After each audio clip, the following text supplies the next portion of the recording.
वो शक्ल से एक अच्छे ख़ानदान की लड़की लग रही थी। मैं पास गया और वो करीब आके बोली कि साहिब जाओगे? तो मैंने कहा कितने पैसे लोगे? तो बोलने लगी जितने आप दे दो। तो मैंने उसकी आंखों में देखा वो एक दुनिया से हारी हुई लड़की मुझे नज़र आई। तो मैंने कहा आके कार में बैठ जाओ। वो कार में बैठ गई और बोलने लगी साहिब आपने कोई नशा तो नहीं किया? मैंने कहा नहीं। फिर बोली साहिब आप कितने बंदे हो? तो मैंने कहा मैं अकेला हूँ। फिर पूछा कि साहिब आप कोई जुल्म तो मुझ पे नहीं करोगे? मुझे 500 रुपये कम दे दो लेकिन मेरे पे कोई जुल्म नहीं करना। तो मैंने कहा ऐसी कोई बात नहीं। और मैंने पूछा कि क्या आपने खाना खाया है? तो बोलने लगी नहीं। मैं एक होटल के सामने रुक गया और कार पार्क की और होटल चला गया खाना लेने। होटल वाला मुझे जानता था, उसने एकदम से खाना पैक किया और मुझे दे दिया। हम वापस कार में बैठ गए और मैं अपने डेरे की तरफ निकल गया। अपने डेरे पहुंचा तो खाना टेबल पे लगाया। वो मेरे सामने बैठी हुई थी। वो पहले खाना नहीं खा रही थी, बोल रही थी कि साहिब आप अपना काम करो और मुझे घर छोड़ दो। तो मैंने कहा आप खाना खा लो।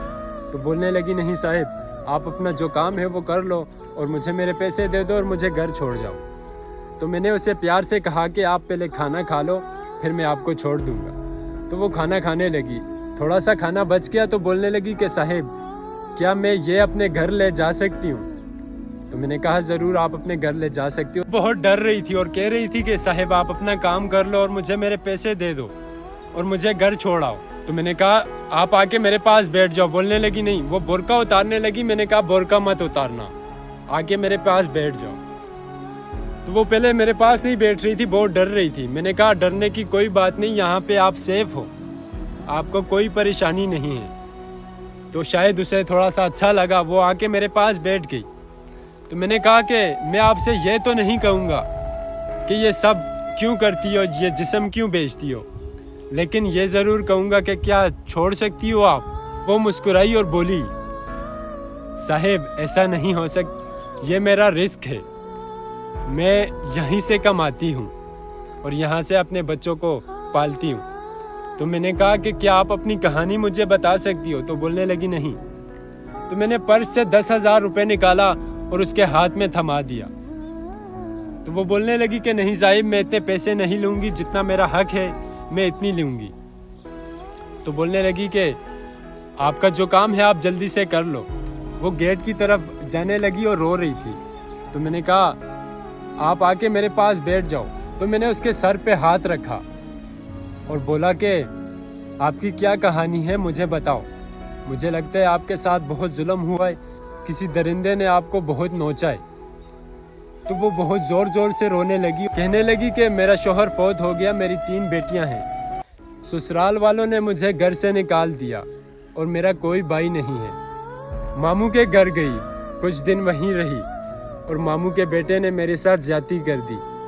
मैंने सबको बताया लेकिन उन्होंने मुझ पे यकीन नहीं किया। उसने उस बेटे पे अपने यकीन किया और मुझे गलत ठहराकर मुझे घर से निकाल दिया। फिर मैं दर बदर भटकती रही रोड पे बेटियों के साथ। एक साहिब आया मेरे पास और बोलने लगा कि 5,000 में 1 घंटे के लिए जाओगी। एक माँ की ममता ना चाहते हुए भी उस बंदे के साथ चली गई। उसके बाद मैं रोज़ यही जिस्म फरोशी करती रही। मैंने बहुत कोशिश की कि मैं खुदकुशी कर लूँ लेकिन मेरी बेटियाँ थी, सो हिम्मत नहीं हुई कि मैं खुदकुशी कर दूँ।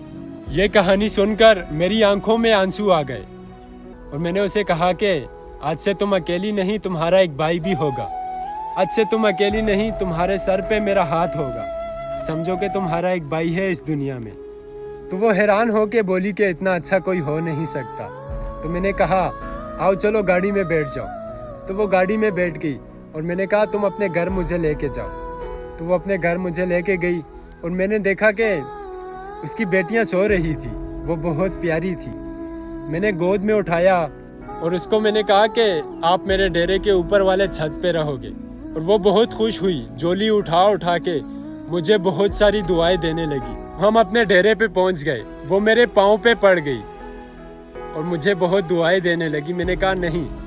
फिर मैंने उसके सर पे हाथ रखा और मैंने कहा मैं कोई ऐसा बंदा नहीं हूँ, मैं तुम्हारा भाई हूँ, तुम्हारे सर पे हाथ रखा है। तो वो फिर चली गई और आराम से सो गई।